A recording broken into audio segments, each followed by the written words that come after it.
mensagens chamado Família a Longo Prazo, mês de maio, mês da família, e nós estamos falando sobre esse tema tão importante para a nossa sociedade. Eu quero lembrar vocês de algumas coisas importantes. Nós, semana passada, falamos de um tema muito importante para a família. Quem lembra? Resiliência. Muito bem. Sobre resiliência na família. E essa mensagem de domingo, se você não perdeu e você quer assistir novamente, você vai acessar nossas redes sociais lá no YouTube, nosso canal no YouTube, IPI Vida, e lá já está a nossa mensagem do domingo passado, já foi postado, mas já está lá a nossa mensagem toda bonitinha, para você poder acompanhar, caso você tenha perdido no domingo passado. E nesse domingo também, na meia de semana, já estará lá essa mensagem de hoje, que vamos pregar agora, se você quiser acompanhar também lá no nosso canal do YouTube, ok? E uma das coisas importantes, gente, no final dessa série de mensagens, nós vamos fazer um encontro especial para as famílias, né? Na semana passada nós fizemos o sorteio das famílias de oração, né? Nós tivemos 35 famílias inscritas nesse propósito, e nós fizemos o sorteio. Acho que falta uma família que não pegou, está comigo, tá? Depois eu vou entregar isso, a Márcia. Depois eu entrego para você, tá, Márcia? E aí no final nós vamos fazer o encontro da família, que vai ser dia 1º de junho, um sábado, ali no Recanto das Águas, isso? Vale das Águas, Recanto, sempre no Vale das Águas, no dia 1º de junho, vamos passar o dia lá, o sábado todo, nós vamos ter um churrasco no almoço, vamos ter um jantar, vamos ter à noite um culto especial de consagração às famílias e a entrega dessas famílias de oração que está sendo feito aí nesse mês de maio, tá? Então marque na sua agenda 1º de junho, nosso encontro da família IPI Vida, ok? Muito bem, nessa noite eu quero falar com vocês sobre mais uma fonte importante para que uma família possa estabelecer de uma forma mais saudável dentro de uma sociedade tão em caos que vivemos, uma sociedade tão muitas vezes doentia que vivemos, onde as famílias, nossas famílias têm sido afetadas com essas questões da sociedade, e muitas famílias têm se destruído, muitas famílias têm se acabado, muitos casamentos, muitas relações pai e filhos, vô e neto, vó e neta, enfim, são situações da sociedade que têm entrado em nossas casas e de alguma maneira têm trazido transtorno em nossos lares, e muitas famílias infelizmente já não se sustentam mais, já não conseguem se manter mais como família, como relacionamento. E nessa noite eu queria falar com você, como semana passada eu falei sobre resiliência, essa noite eu quero falar com você sobre espiritualidade, que eu entendo que é uma das bases para uma família. E o que é espiritualidade? Quando você pensa em espiritualidade, o que vem à sua cabeça, o que vem à sua mente quando você pensa em espiritualidade? A espiritualidade, obrigado, Nerson. A espiritualidade nada mais é do que uma busca, uma busca e uma prática da fé, centrada no relacionamento com Deus através de Jesus. E essa fé centrada, essa fé praticada, ela expressa a partir de alguns movimentos, como a comunidade de fé, a igreja, o estudo das escrituras, a participação dos sacramentos, seja o batismo, seja a mesa, ceia do Senhor, serviço ao próximo e a busca pela transformação pessoal e a busca por ser parecidos cada vez mais com Cristo. Então, isso que é espiritualidade de uma forma muito simples e básica. É você buscar a Cristo, buscar a fé em Jesus Cristo. Não somente o conhecimento, mas também a prática dessa fé. E essa prática Deus nos dá movimentos, Deus deixou para nós símbolos que nos ajudam a manter essa fé acesa em nosso coração. Porém, essa espiritualidade, quando ela é buscada no coletivo, junto com a família, ela se torna muito poderosa, muito forte. Eu quero hoje, essa noite, falar com você sobre isso, sobre essa espiritualidade que uma personagem da Bíblia nos traz, que é Ana. Quem conhece a história de Ana aqui? Ana, ela foi mãe de quem? Mãe de Samuel. Até o meu filho chama Samuel, e realmente Eu coloquei uma mulher de Samuel por causa dessa história de Ana, uma das histórias lindas que eu acho na Bíblia. Essa mulher que passou por diversas situações na vida dela, porém, apesar das situações que ela viveu na família, ela não perdeu esta fé, ela não desanimou, ela continuou firme nesta fé. E eu queria nessa noite falar com vocês sobre essa mulher, Ana. 1 Samuel, capítulo 1, no versículo 21 até 28. Só para você situar aqui o texto, se você tiver no seu celular, quiser abrir aí no seu celular, onde você tiver na sua Bíblia impressa. O primeiro livro de Samuel começa narrando o nascimento de Samuel. O nascimento de Samuel acontece a partir de um momento onde uma mulher chamada Ana, que era estéril, não podia ter filhos, ela era casada. E essa mulher, além de ser casada, ela tinha ainda a Penina, que era a co-esposa. Na época, o homem poderia ter mais de uma esposa. Então tinha a Ana e a Penina. E a Penina podia ter filhos, e a Ana não podia ter filhos. E naquela sociedade, então, ter filhos, a mulher que podia dar filhos, era uma mulher forte. Era uma mulher que tinha um dom especial, que era ter filho. E Ana não tinha esse prazer de ter filho. Então ela sofria muito com isso. E ao sofrer com tudo isso, a Bíblia nos ensina que Ana, então, ela ora ao Senhor, ela vai até o sacerdote Eli, ela ora ao Senhor. Inclusive o sacerdote Eli até chega a zombar dela, porque acha que ela está bêbada, porque ela está falando, orando ao Senhor. E o sacerdote Eli olha para ela e pensa: mas por que você está bêbada? E ela fala: não estou bêbada, eu estou falando com o Senhor, estou entregando a minha alma ao Senhor, porque ela está angustiada. E a Bíblia diz então que a partir desse momento ela volta para casa e ela tem relações com o seu esposo. E Deus então ouve e concede a ela então o dom de ter filhos. E ela faz um pedido ao Senhor então, que era desse filho, e ela faz uma promessa, que se esse filho nascesse, ela ia entregar esse menino aos pés do sacerdote, ele ia crescer então debaixo do sacerdócio, ia ser um homem de Deus. E aí acontece, nasce Samuel. E nós vamos chegar então no versículo 21, que é quando ela vai então subir com o seu esposo, Eucana, até o templo do Senhor para entregar Samuel. O texto diz assim, no verso 21: quando no ano seguinte Eucana subiu com toda a família para oferecer o sacrifício anual ao Senhor e para cumprir o seu voto, Ana não foi e disse ao seu marido: depois que o menino for desmamado, eu o levarei e apresentarei ao Senhor, e ele morará ali para sempre. Disse Eucana, seu marido: faça o que parecer melhor a você. Fique aqui até desmamá-lo, que o Senhor apenas confirme a palavra dele. Então ela ficou em casa e criou seu filho até que o desmamou. Depois de desmamá-lo, levou o menino, ainda pequeno, à casa do Senhor em Siló. Com um novilho de 3 anos de idade, uma arroba de farinha e uma vasilha de couro cheia de vinho. Eles sacrificaram o novilho, levaram o menino Eli, e ela lhe disse: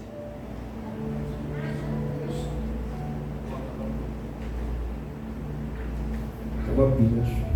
Voltou? Acho que voltou, vamos ver se vai dar certo, senão pega o microfone. Então, eles sacrificaram. Esse é real.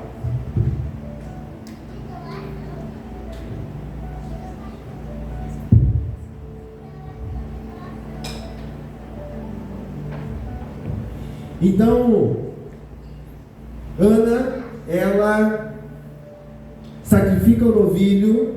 Eles sacrificaram o novilho e levaram o menino a Eli, e ela lhe disse: meu senhor, juro por toda a vida que sou a mulher que esteve aqui ao teu lado, orando ao Senhor.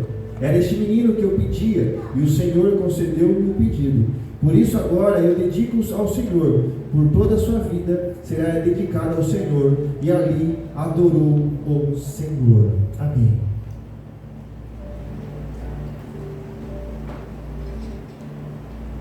Num dia tão especial, um dia que nós lembramos das mães, apesar que mãe é todo dia, né?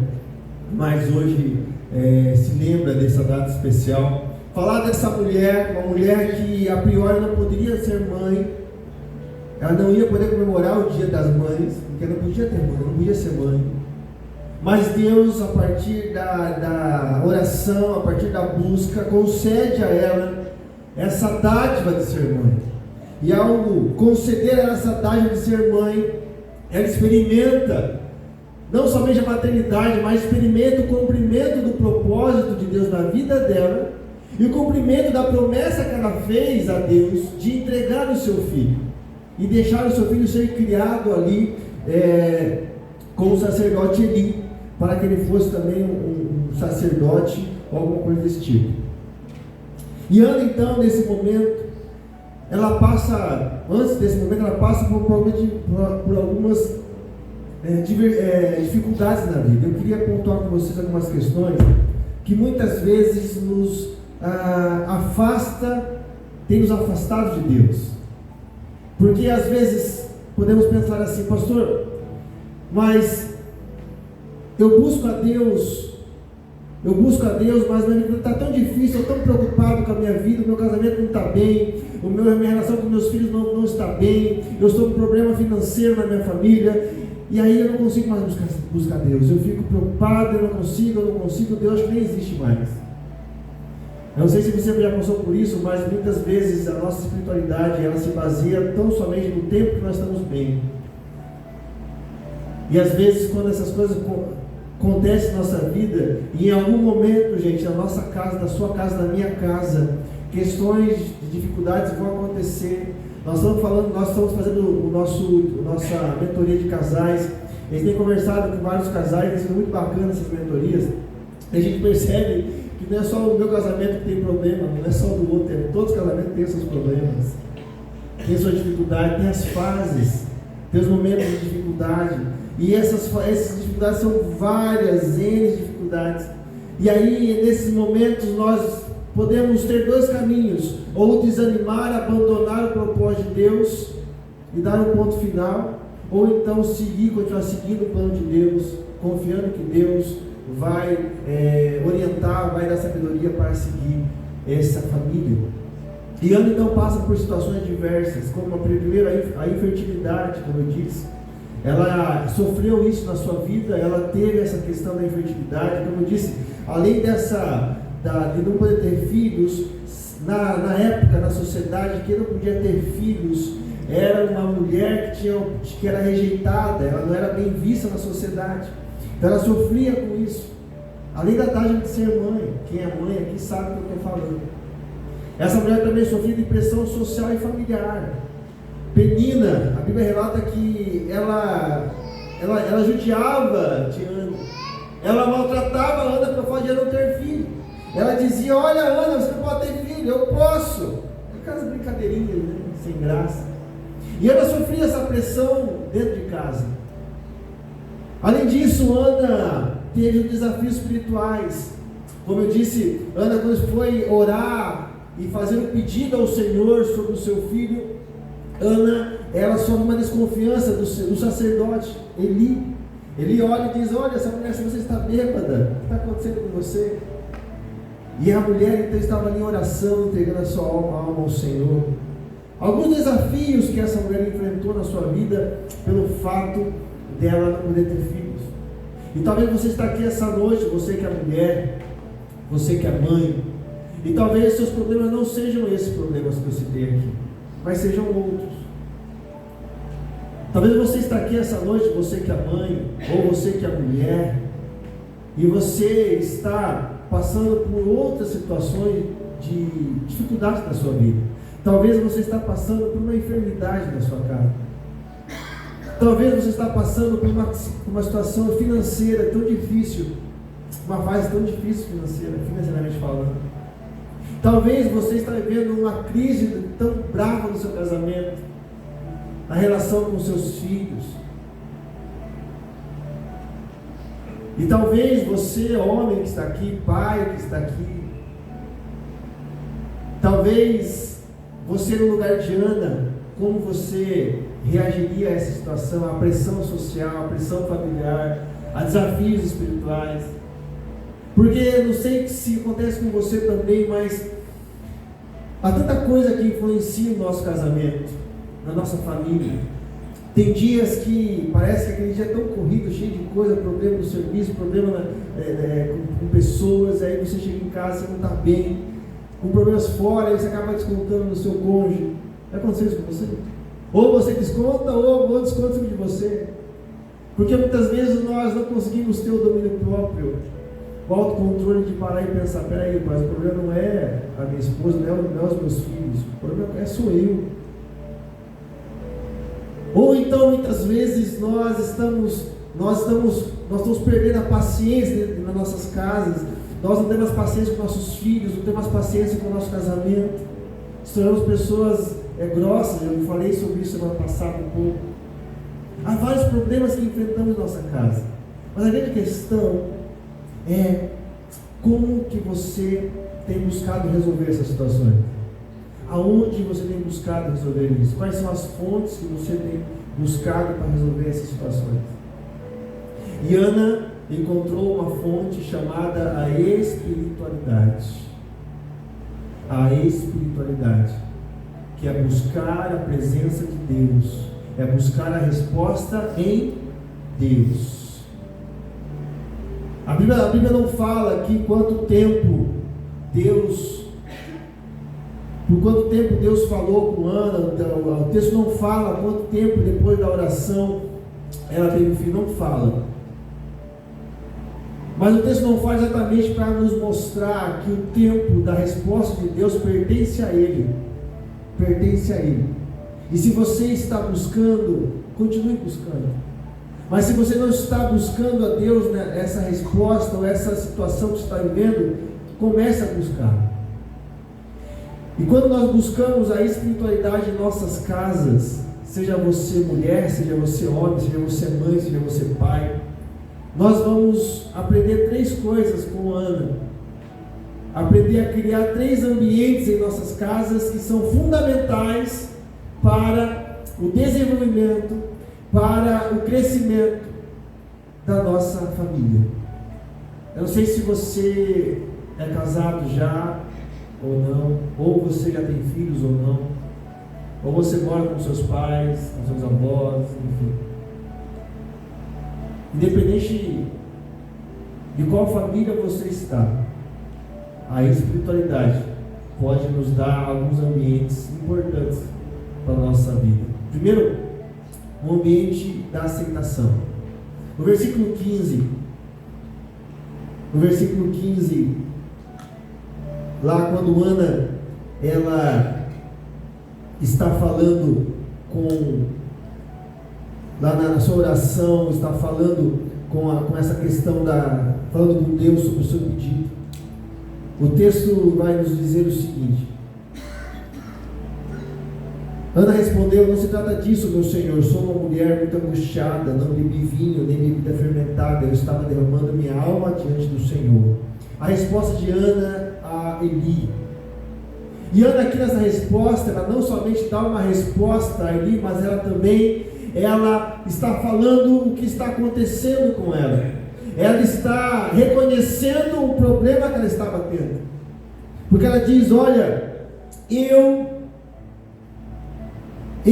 sou uma mulher muito angustiada. A espiritualidade, gente, envolve em nós uma reflexão interna de autoconhecimento, de crescimento pessoal. A espiritualidade nos leva a ter um autoconhecimento, a reconhecer nossos erros, nossas falhas, a entender nossas limitações, a entender que há momentos da vida que eu não estou bem. Tem momentos da vida que eu sou chato, tem momentos da vida que eu sou grosso, tem momentos da vida que eu sou legal. Você reconhecer essas fases da vida a partir de um autoconhecimento. E a espiritualidade me leva a isso. Porque quanto mais perto eu estou de Deus, mais eu reconheço as minhas limitações. Quanto mais perto eu estou de Deus, mais eu reconheço as minhas limitações. E quando nós temos esse ambiente de oração, de espiritualidade, de busca em nossas casas, nós também criamos esse ambiente de compartilhamento. semana passada eu falei, vou falar um pouco hoje, na semana que vem eu vou falar novamente, porque eu entendo que é uma base da família, a comunicação. E a comunicação, gente, não é só avisar para onde vai e para onde vem, não é isso. A comunicação também é você conversar com o seu cônjuge sobre as suas limitações. É eu poder chegar para minha esposa e dizer, olha, amor, eu acho que eu estou ficando velho ranzinza, um velho chato. Não sou, né, amor? Não sou. Mas reconhecer isso, numa conversa, no diálogo. Quantas vezes você conversou com o seu cônjuge ou com seus filhos e reconheceu as suas limitações? Muitas vezes o orgulho não deixa, né? O orgulho não deixa. Mas o ambiente de aceitação leva os indivíduos da família a poder ter conversas, compartilhar experiências. Além disso, quando você compartilha experiência, você pode ter apoio, o próximo pode ajudar você no seu crescimento individual.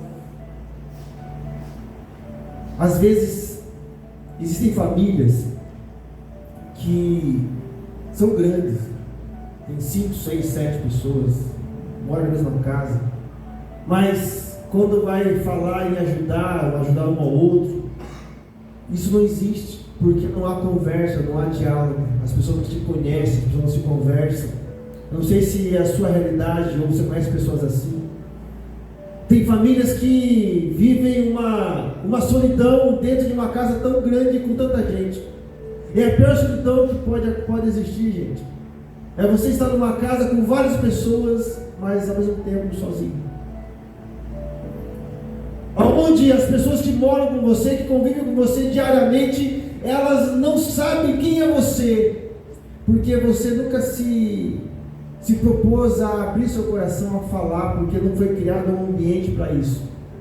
Porque talvez se você falar algo na sua casa, talvez o outro, seu cônjuge, ou os seus filhos, ou alguém que mora com você vai olhar você de uma forma errônea. Você é assim mesmo.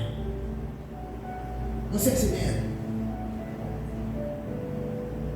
Precisamos criar um ambiente na nossa casa de aceitação, de diálogo, de autoconhecimento, de crescimento.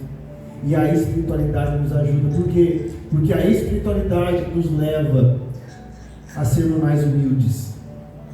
Porque a espiritualidade me leva perto de Deus. E estando perto de Deus, eu reconheço a grandeza dele. Ao reconhecer a grandeza dele, eu reconheço quando sou pequeno e falho.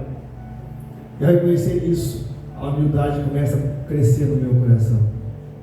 E a humildade me leva a entender o outro, a compreender o próximo, a compreender que quando a minha esposa não estiver bem, eu vou poder respeitar o espaço dela. E quando eu não estiver bem, ela vai saber e vai respeitar o meu espaço. A gente brinca em casa que a minha esposa sabe quando eu não estou bem, que eu franzo a testa assim, tipo assim, franzo a testa. Ela sabe. Ela vê que está brava. Eu franzo a testa, ela sabe. Mas aí você tem uma forma, e seu esposo sabe, reconhece isso em você, a sua esposa reconhece isso em você, seus filhos sabem, reconhecem. E quando você está assim, qual é a sua reação?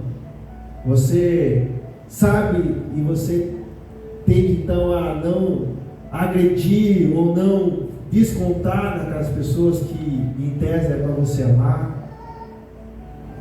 Como que você reage? Então, qual é o ambiente que você tem criado na sua casa? Um ambiente de aceitação, um ambiente de autoconhecimento, de crescimento, ou um ambiente onde ninguém conhece ninguém, cada um por si, onde a grosseria impera? Como é que é a sua casa?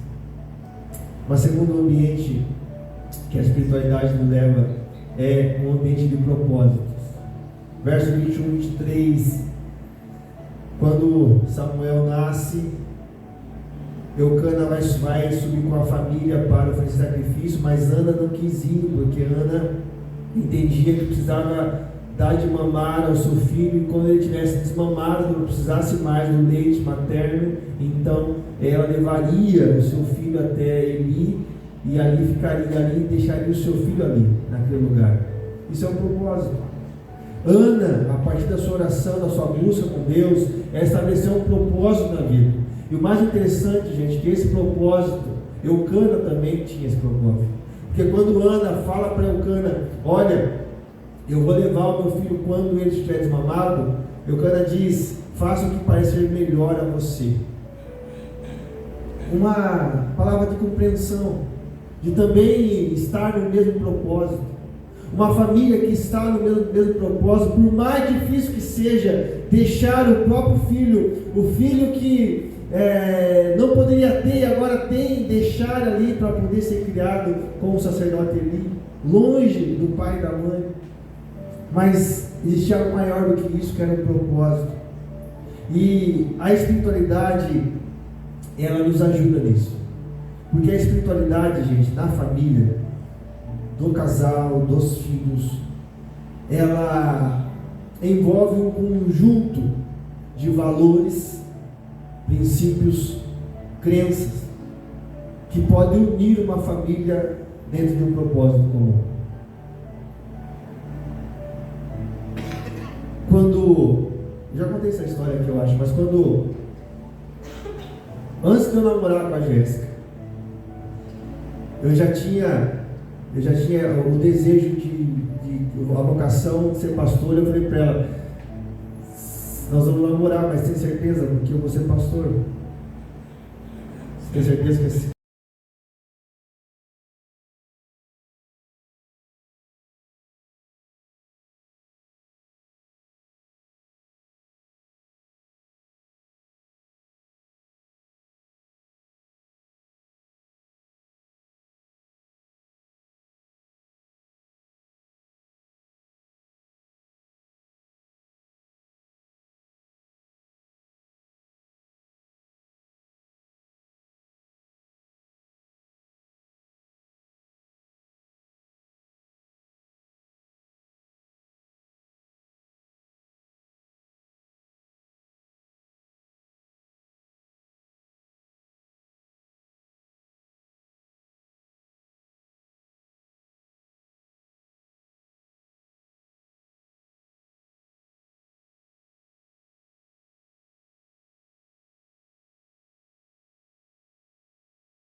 Desafio você a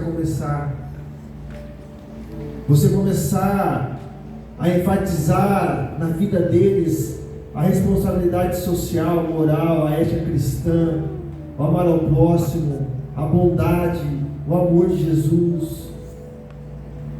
Ensinar esses valores fundamentais que vai ajudar os seus filhos lá na frente, quando eles forem tomar uma decisão a qual vai prejudicar o próximo, ele vai lembrar de que um dia ele ouviu: ame ao seu próximo como a ti mesmo. Eu sempre digo isso aqui, gente: se a minha filha, se o meu filho não for apaixonado por Jesus, se ela não vê em mim, na mãe dela, essa paixão por Jesus, ela não vai se apaixonar por Jesus, ela não vai amar Jesus. Quando eu vejo as crianças aqui vivendo esse ambiente, vivendo esse lugar, eu fico tão feliz, porque eu sei que de alguma maneira Deus está falando naqueles corações. Por mais que muitos estão correndo, subindo essa escada, descendo, eu tenho medo que caia essa escada, mas corre para lá, vai para cá. Meu filho é o pior deles, mas eu fico tão feliz que quando eu saio de casa, meu filho olha e diz: pai, você vai na igreja? Sim, vai na igreja, pai? Aí eu falo: não vou. Ah, tá. Ah, não, vai para a igreja? Vou com você. Eu vou com você. Então sempre sai daqui comigo, vem para cá, vem comigo, minha filha vem. E aqui, gente, por mais que, não estou falando do ambiente só, mas estou falando de ouvir sobre as coisas de Deus. Quando nós estamos orando como banda aqui, por exemplo, antes de começar os ensaios, eles estão aqui vendo. Quando nós estamos falando, lendo a Bíblia, eles estão vendo. Eles estão vendo, talvez não entendam algumas coisas, mas estão vendo, e em algum momento aquilo não está bem sentido para eles. Então, incentive, viva a educação cristã dos seus filhos. Se você é vô, se você é avó, insista na educação cristã dos seus netos. Construa na vida deles esse ambiente de adoração.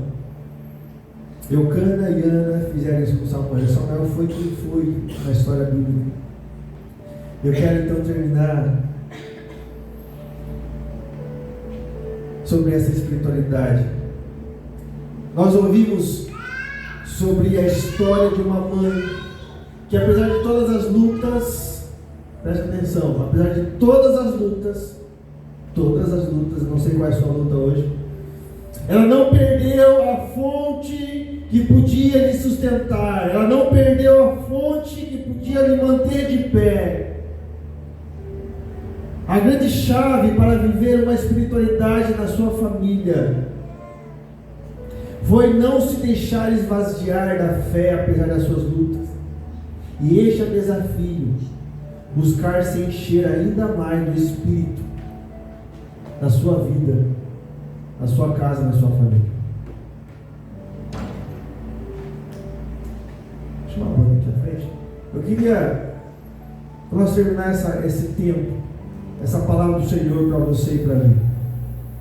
Eu não sei se você tem experimentado na sua vida essa espiritualidade. Não sei como está a sua vida espiritual. E quando eu falo de vida espiritual, gente, eu estou falando somente de vir à igreja. Eu estou falando da sua busca na sua casa com seus filhos e filhas. Talvez você está aqui essa noite e o seu cônjuge, ele não vem, ele não gosta dessa questão de Deus. Talvez você está aqui essa noite, mas o seu filho ou sua filha, ela também não gosta dessa questão de Deus. Talvez você está aqui essa noite como filho e seu pai e sua mãe não estão, porque eles também não se interessam por essa questão de Deus. Mas vou dizer para você uma coisa: